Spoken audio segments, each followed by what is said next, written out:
First of all, one thing that I will say is a complaint is that when you guys came to London, and I went and did the tasting over there, uh, I was given these, you know, beautiful things. The thing is, they're so beautiful, I can't open it.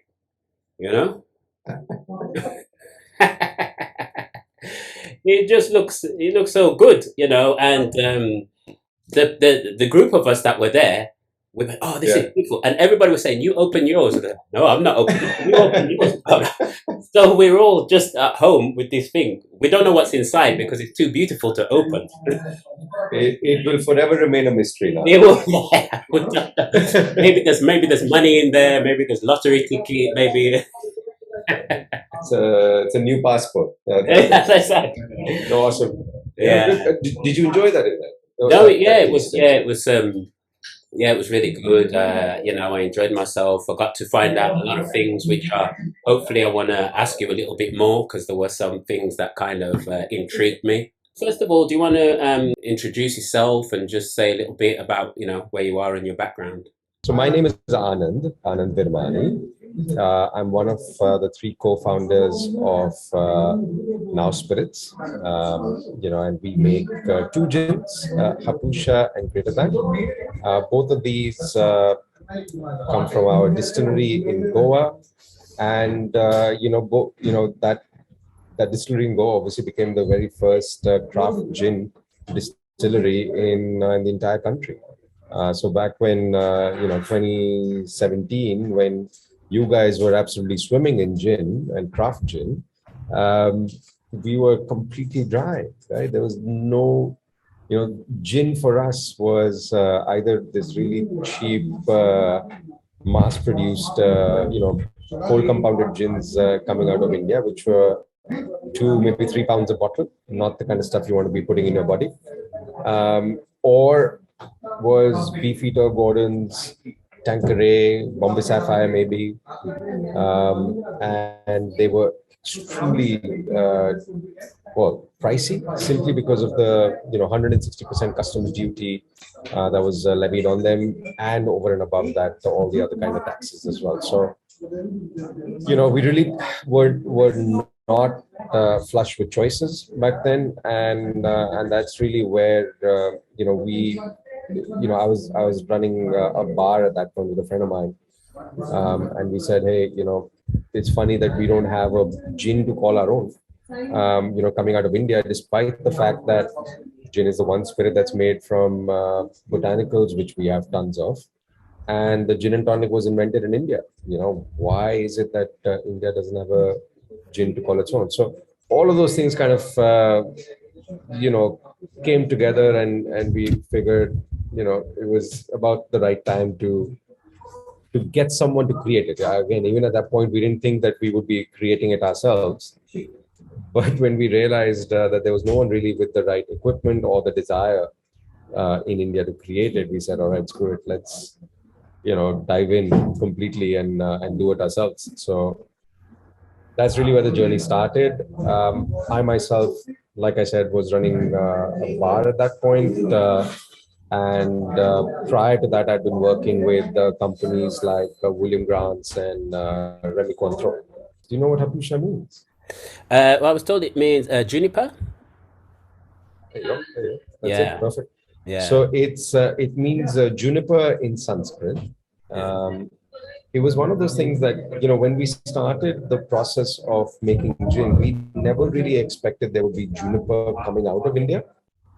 And when we went to the spice market here called Kharibawadi, which is one of the largest in South Asia, um, we actually discovered we had an indigenous juniper berry, and a little funny looking, slightly bigger than the typical juniper, a little bit more earthy, a little bolder, traditionally used for flavoring tobacco and for making Ayurvedic medicines. So they would extract the oil and use that for its medicinal purposes. So it was interesting. We weren't still sure whether we could use this juniper. I actually brought it across to the UK to this event called the Craft Distilling Expo. And there actually I met a couple of distillers and I showed this to them, and they said, yeah, I mean, this is a proper juniper. You can make gin with it. I said, okay, great, cool. Went back to the guy I found this juniper from, and I said, listen, what's this thing called? And he said, in Sanskrit we call it Hapusa. So we said, that's brilliant, and we use that as the name of the gin as well. From what I was told before in the talk, you try to source as much stuff locally, I mean locally within India as possible. So how tough was that? Yeah, we have a big local, Yes. right? So it's not quite like Birmingham or something. Yeah, it's That's like right. we have a big local. So we can say we're sourcing locally, and of course we can source from across the entire country. Mhm. Um, it was actually not difficult to source botanicals because it's just you're surrounded by it. In fact, in our home, so Aparajita and I, we set up a little lab still in our spare room, which later became our kids' room. But we didn't have any kids at that point, so it was a room you would put your extra laundry and kind of just throw stuff in there, and then we cleared that out, put a little glass lab still, and just started experimenting. Just started distilling, experimenting. That was really interesting. That was fun. Mhm. Um, and the first things that I experimented with were the things that I found in the kitchen. So again, luckily for us, lots of spices. So coriander, cinnamon, cardamom, ginger, turmeric. All of these things are already in everyone's kitchens here. Mhm. So that was a good starting point. Um, Over the span of about a year and a half, I distilled about 120 different botanicals. Um, and really, even at that point, we could have kept going, but we said, all right, I think we have enough. 120 probably are not going to find their way into the gin. So let's work with what we have. And we basically mixed and matched. Again, we had friends in the bar community. We had friends, not behind bars, but behind the bar. Mhm. And we got everyone together, did lots of tastings. Um, the entire process really took 2 years. From setting up the glass still to actually coming up with recipes, and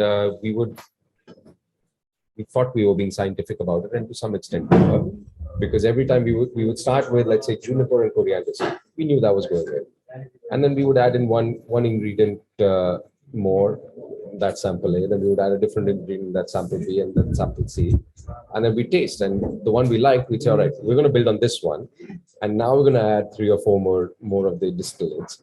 So like that, for Hafusha, we honed in on about 8 botanicals, which of course include the Himalayan juniper, the coriander seed.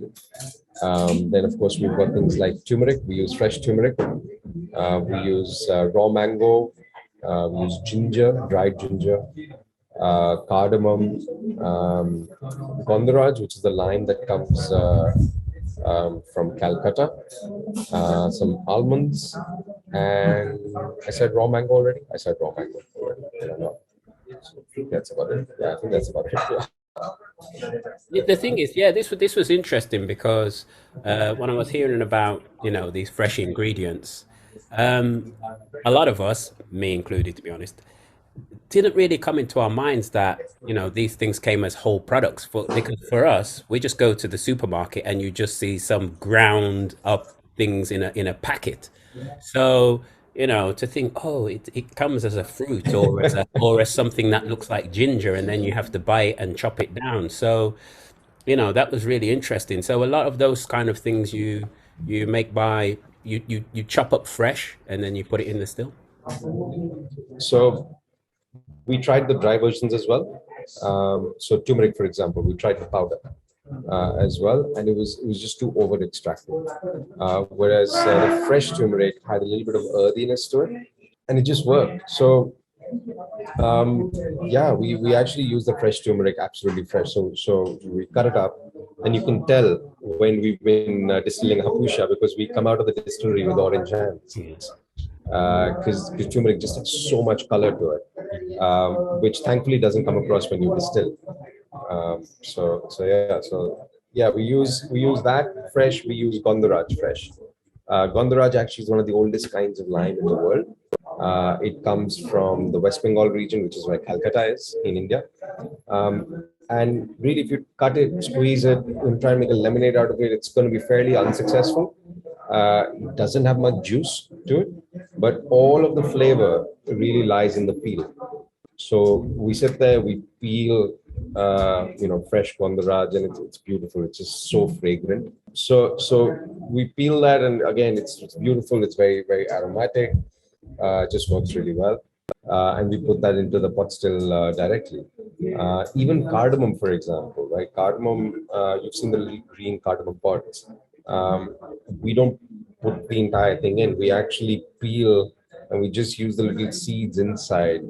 And in the entire 1,000 liter pot still, we'll maybe use less than a thimble. I mean, I don't know what a thimble is, but that much of cardamom seeds, and that really does the job.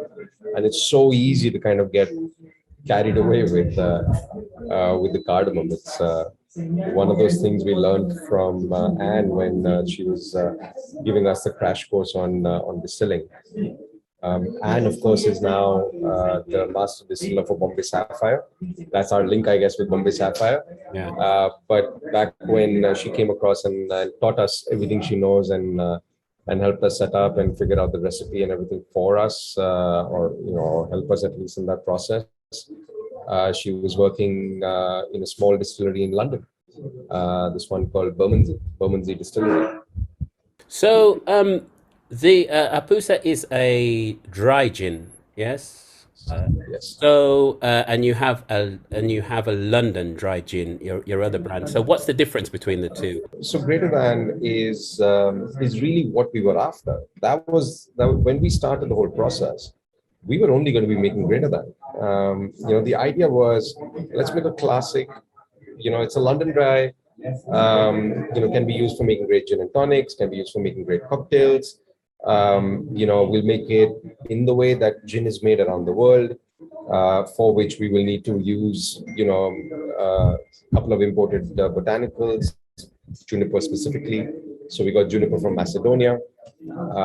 We got orange peel from Spain. Some of the classics, right? We got Angelica root from Germany. And we said, all right, that pretty much takes care of your classics, and then the rest we'll use botanicals from India. So we have lemongrass, we have chamomile, we have ginger in there as well, dried ginger, almond in there as well. We have fennel, which is very Indian. So we said we'll still have the base character coming in from all these botanicals coming in from outside, but then add in our own little bit of Indianness to it. And the idea really was to have a really good classic London dry gin coming from India, made in India, and one which is hopefully a little bit more attainable and accessible and available for bartenders in India. Right? And the thing is as well, what I will say is that hopefully I'll get this right, that you want to make a gin that was made in India and not an Indian gin. Yeah, And well said. so, yeah, and so is that did I get that right? And is that what you're kind of hoping for? I mean, okay, so we're not shying away from our Indianness. We are Indians, of course, every single one of us, as you can see. Um, but unfortunately, there's been a phenomenon over the last 20, maybe longer years, where Indianness kind of gets over extrapolated, and it's almost becomes a cliche. So, a man and an elephant, that's Indian. Tiger, snakes, those kind of things are Indian. But, a guy sitting at a cafe working on a laptop, maybe not Indian, right? Whereas that's probably what all of us end up doing, right? It's it's what modern India is about. It's what existing in modern India is about. So really, we didn't try too hard to say let's extract the Indianness out of this. Um, but for us, it was about representing, what it's like to be, individuals who've grown up in India and have grown up in a fairly modern India. Um, so even in the label, even in the bottles, there's no unnecessarily embellishments that allude to the fact that, oh, look at this gin, it's from India. We've tried to stay away from that, and we're also aware that there's enough and more people doing that out there. But especially since we were going to be the first Indian gin in the market, we didn't want to be going down that path.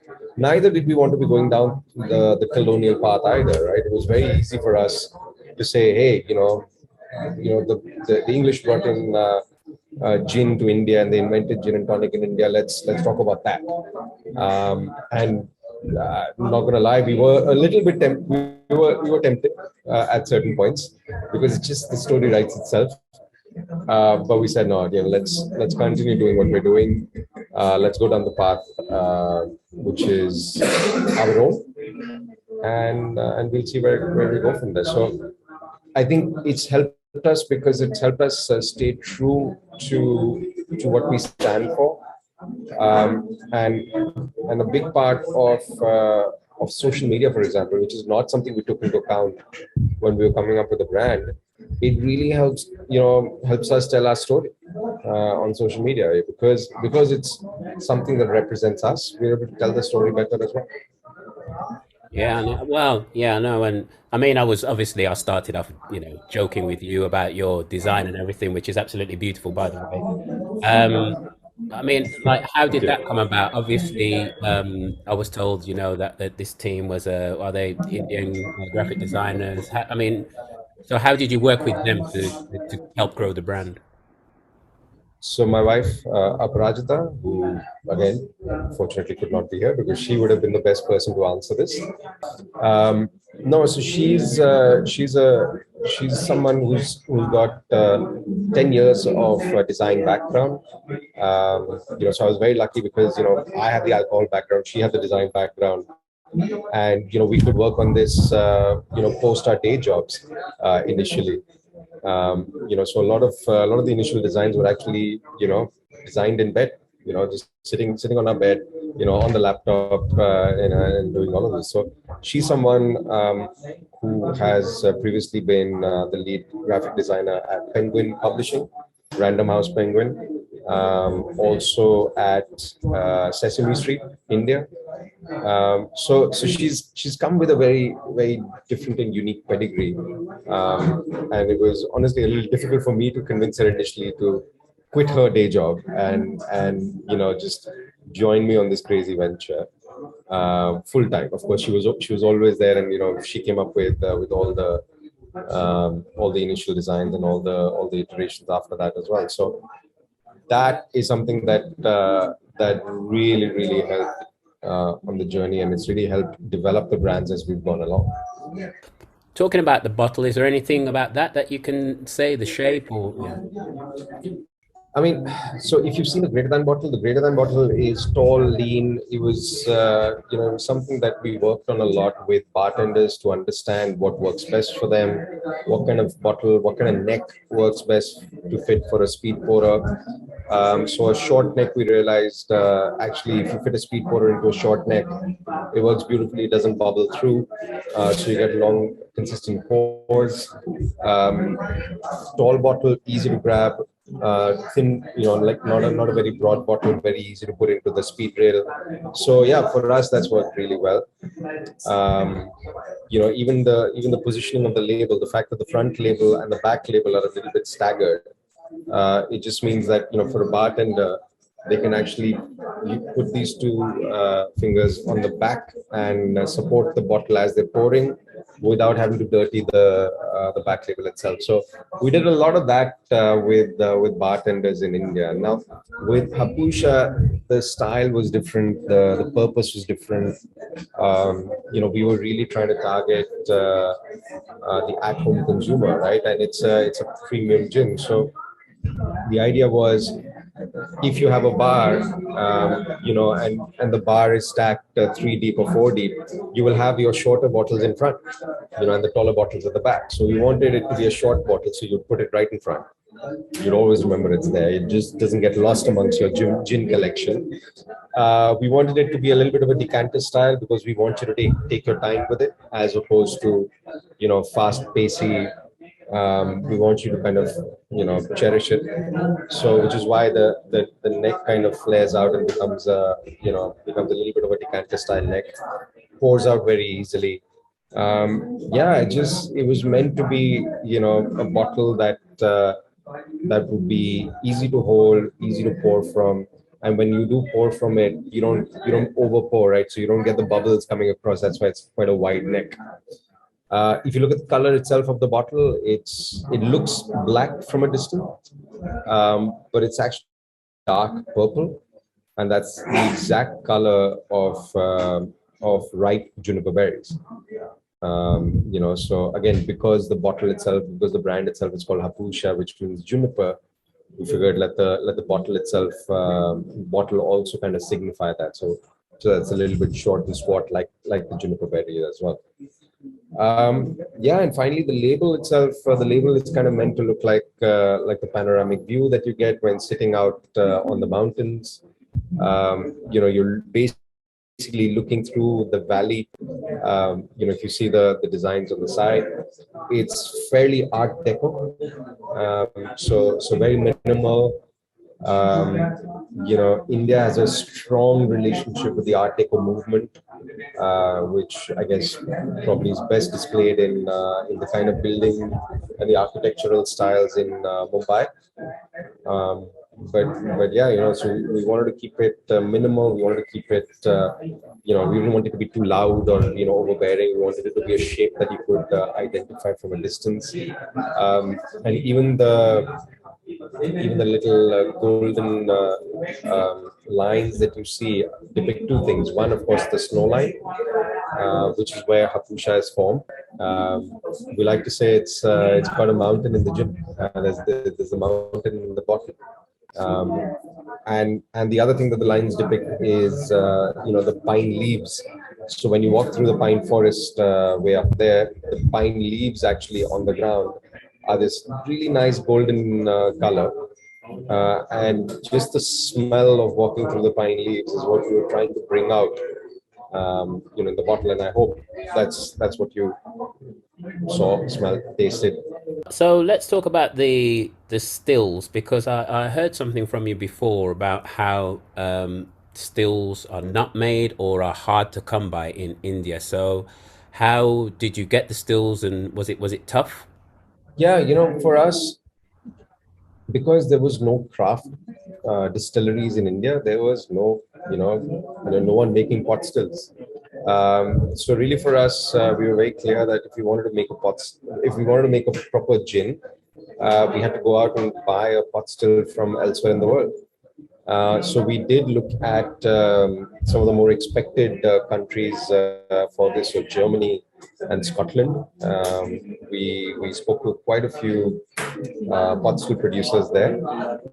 Uh, but the one that and it was quite funny that we ended up deciding on a pot still manufacturer in Hungary, in a city called Miskolc, which is about 2 hours north of Budapest.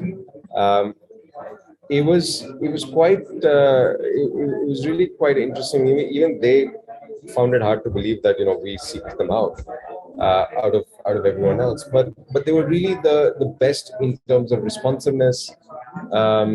They were the best in terms of whatever question we had, we would always hear back from them. and we were at that stage where, again, like I said, 2 years it took me to develop the recipe. So I would have so many questions, and I would just keep firing them out to all of these guys. And the only one I would ever hear back from was these guys in Hungary. These guys called Haggio Distilling. So, had a great relationship with them, built that rapport. And then when it came time to actually order the still, it was a no-brainer for me. I said, listen, we're going to be doing this. We're going to be, exploring, unexplored territory, and we will need the support of whoever is making the pot still for us. So potentially, while there were other stills that were shinier, they did a really great job. They had a really good finish, which I really liked. And they just the relationship with them has been so good, and the gin that's come off the stills has been so good. They now have set up. They've hired someone to handle India as it's this small Hungarian company, and they've got an India representative now because through us, they've actually managed to get so many connects in India. They've got multiple orders coming in from India, which is great. It's it just shows that great customer service can't be beat. Then you had to learn how to use it.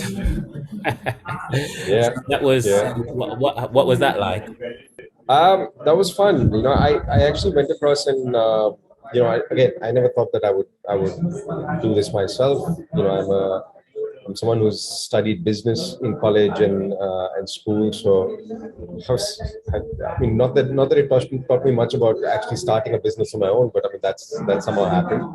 Um, when we ordered it, I still had zero idea of how to produce gin. So we ordered it, and then we said, all right, now we need someone to kind of run this for us. And that's when I went and met the graduating class of the only distilling course in India, which is in Indore, and realized none of them had ever seen a pot still. So they were all getting trained to work in large commercial distilleries, which is really all that there was in India. So for them, they would know how to work the buttons of one particular thing that they were specialized in. But a pot still, just old school distillation was not something that they were able to even fathom. So at that point, I said, all right, you guys know as little as I do about distilling. So why don't I just jump into it?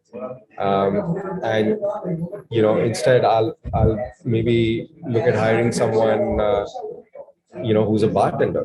Bartenders I know, bartenders I get.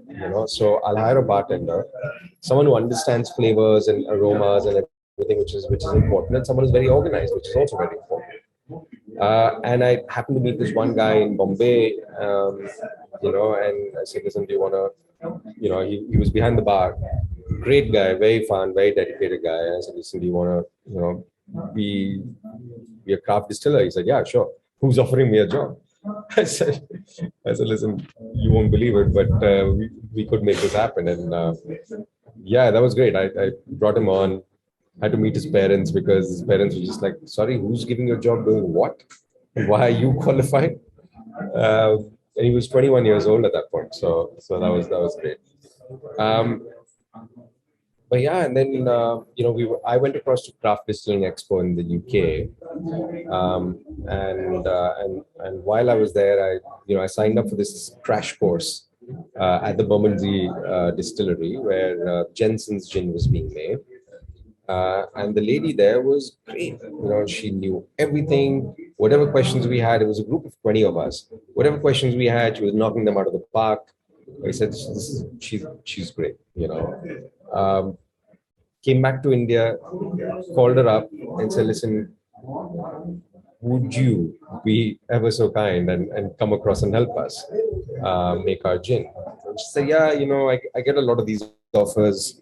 Where are you guys based? And I said, hey, we're going to be setting up, we haven't yet set up, but we're going to be setting up in Goa. She said, wait, Goa? Beaches? I said, yeah. She said, okay, I'm coming. So she came, she spent 2 months with us. We became best of friends, really. Um, she's really still, she's so close to us. The entire time we were in the UK, we were hanging out. Um, but yeah, so while she was here, actually, she got a call from Bombay Sapphire, and they offered her the job of master distiller, which was, I mean, I'm not saying it had anything to do with us, but maybe it did. No, probably not. Uh, um, but yeah, she was great. She was already at that point on the board of the Gin Guild. She was the only woman on there, and by far the youngest person, probably by 20 years, on there. So she clearly knew what she was doing.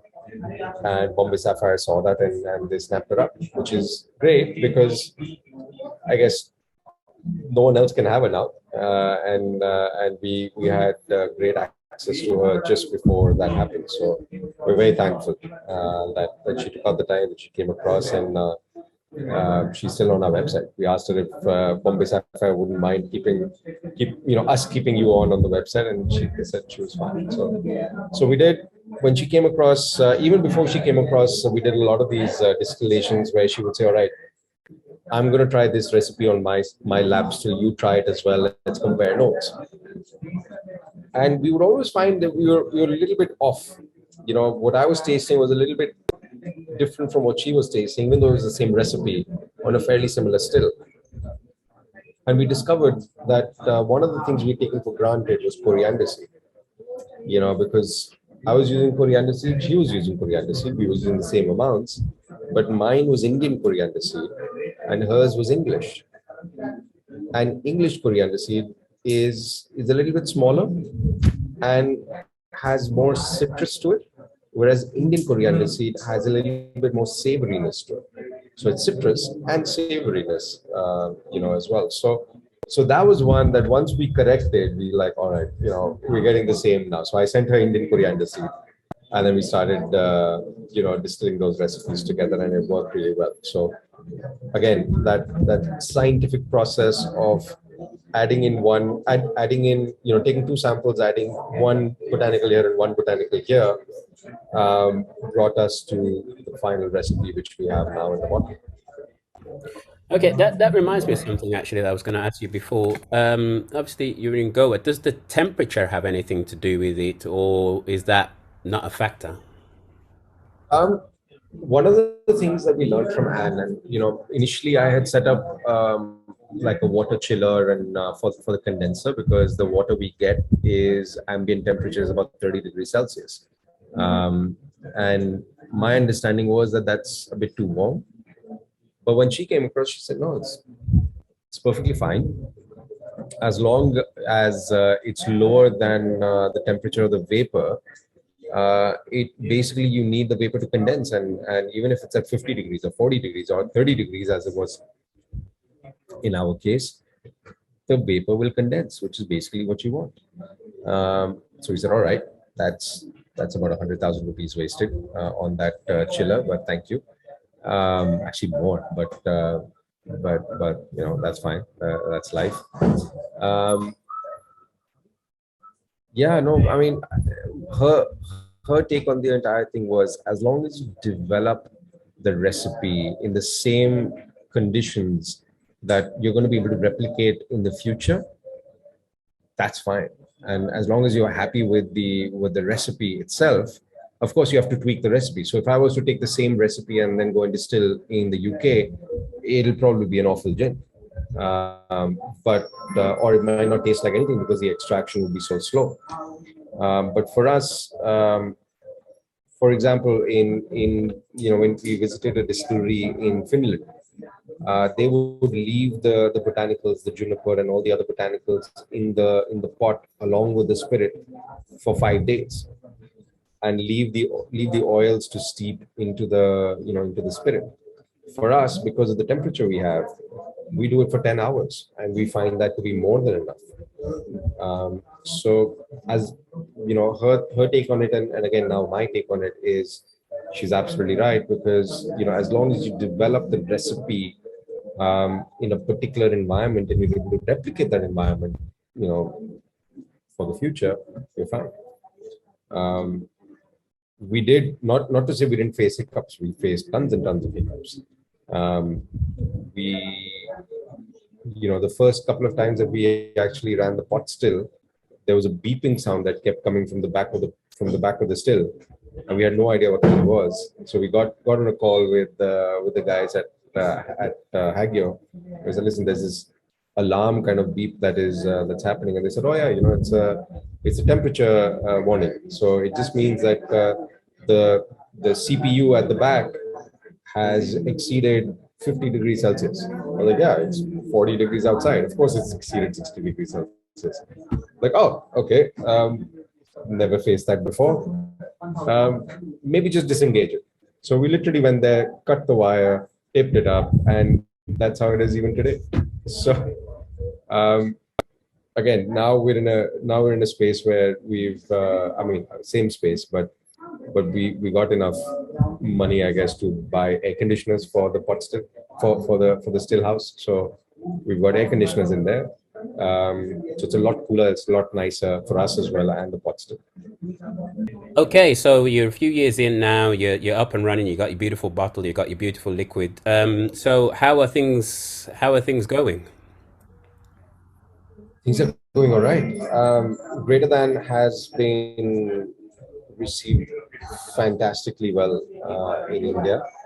Um, it's now outselling all of the imported brands. So it's outselling Bombay Sapphire, Gordon's, Tanqueray, Beefeater in India, which is not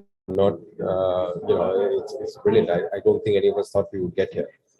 But the idea is most good bars are using Greater Than as the default pouring brand, and that works really well. And not just that, but consumers are coming into the gin category via Greater Than, so that it's almost become like the gateway to the category, where if you are at legal drinking age and um, you're you're having your first gin and tonic, quite likely it's going to be Greater Than, and that's worked really really well for us, and we've also been able to launch a couple of limited editions for the geeky a lot.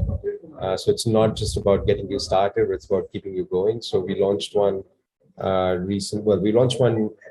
We launched our first limited edition a year and a half ago, which is called Juniper Bomb, and that's like a triple juniper gin. So a lot of juniper just packs a punch. It's beautiful. Um, and then it makes a really good martini as well. Um, Last year, actually 6 months ago, we launched our second limited edition gin, which was a coffee infused gin. So we have a gin which we distill Greater Than, but instead of bringing it down to bottling strength with demineralized water, we actually bring it down to strength with cold brew coffee. So you've got coffee and gin in the bottle. It just works beautifully. Again, makes a really good gin and tonic and also a really good Negroni. Um, with Hapusa, we've made fantastic inroads in the Indian market. Our idea was always to be available in India and really make quality craft gin a thing of the present uh, in the country. But what's been really heartening is to see the kind of response we've got in some of the countries like the UK, like Italy, like Singapore, Hong Kong, and the US. We're currently available in about 17 different countries with Hapusa, but yeah, these five are probably our top, top markets for us. Um, and the idea there is very simple: is to try and become synonymous with Indian gin in a way that potentially Four Pillars has done with Australian gin, kind of putting Australian gin on the map, or Aviation has done with the American gin. Um, Potentially, what Sip Smith did with the craft gin in general, or UK gin. So yeah, I think again, fairly lofty, ambitions, but why not? What is the craft industry like now in India? Big. The craft industry is big, and the fact that we're talked about in the press as much as we are now is kind of testament to the fact that how big it's gotten. Um, Premium gin. I'm not even saying craft gin. Premium gin till about 5 years ago was maybe at best 10,000 cases in the entire country of like lots and lots of people. That I think today has grown to about 170,000 cases in 4 years' time. So from 10,000 cases to 170,000 cases is a massive one. Um, we account for about we account for about 40,000 cases as of last calendar year, but as of the last financial year, which is our year, we account for about 55,000 cases. So especially with Greater Than, we're able to kind of do a lot. We're able to almost be present everywhere. But it's been fantastic to build both the stories side by side, and two very distinct stories for Hapusa and for Greater Than, but both coming from India, and both talking about two very different aspects of India. You said before that India was a place that drank spirit, not gin, whiskies and things like that. Why is that? We drink a lot of beer. Uh, yeah, we drink tons and tons of beer. We have our own indigenous brands. I don't know if you've heard of Kingfisher. Kingfisher is one of the largest brands here. We had a bit of a spike in craft beers about 5 years ago. In fact, when we started off on this journey of making craft gin, our advisors were telling us that, listen, why are you bothering with gin? Everyone drinks beer. Just make craft beer. And we were like, no, listen, don't worry. We know what we're doing. There's going to be enough takers for craft gin. So I said, all right, fine. But apart from that, if you just look at the spirits category, 97% is brown spirits. And that's obviously a hangover from colonial times and everything. But whiskey is the crowd favorite. It usually makes up about 60% of the spirits industry. Another 20% is probably your brandy, and about 15 to 17% is rum. So those three really account for 97%. 2% of the spirits industry is vodka, and which leaves 1% for us. I mean, traditionally, typically, whiskey has been the go-to drink. However, at least in urban settings, even in tier 2 cities now, that's changing rapidly, especially at the standard and the premium end, where lots and lots of people are trading across to gin. Okay, I have one more question which has come in from the side here. Uh, what is it like working with your wife? Who's on the side, firstly? I must know. My wife, All right, fantastic. Yeah, well done. who works with me.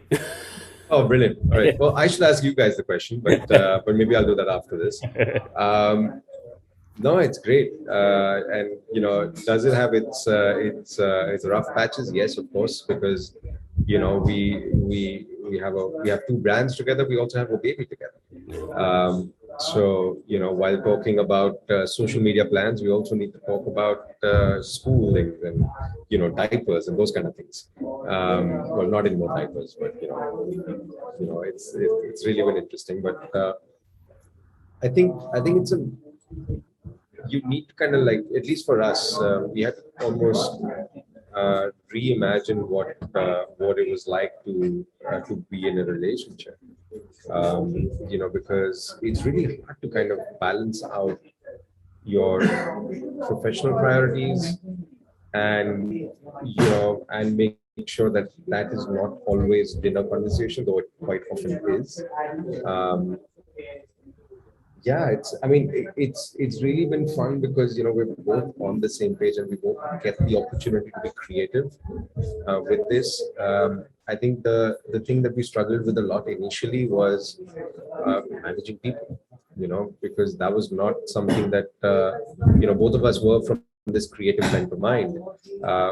So managing people was not always something we were great at. Um, but again, we've learned along the way. I guess the team has also learned how to deal with us along the way and deal with our quirks along the way as well. But no, it's really, I think I'm quite lucky to have been given this opportunity, because I can't imagine any other space where the two of us would have ended up working together, and been so intertwined in that sense. We used to, when she was working at Penguin, for example, I was working at Remy Cointreau, and our offices were fairly close by. We were like, wow, this is so great, because we get to take the metro back home together. Talk about things we liked about the day, talk about the people that annoyed us in office, and those kind of things. We were like, wow, it's never gonna get more intertwined than this. And look at us, we're doing the journey back and forth together in the train. So little did we know that this would happen. And the other thing that happened during the pandemic was, we shifted to Goa. So we used to live in Delhi. So we actually shifted base to Goa, and we got a house that has a space big enough for a lot of our team to be accommodated. So not accommodated in terms of staying, but for them to come together and work. So our home is now our office, and our office is now our home. But yeah, I keep telling her, I think we're going to look back at this when we're 60 years old, and talk about how fun this period of our lives were. It's like this like golden, shining time in our life. And again, I'd like to be proven wrong, and maybe when we're 40 or 45 or 50, we're having just as much fun. But definitely, I know we're having fun now. Yeah.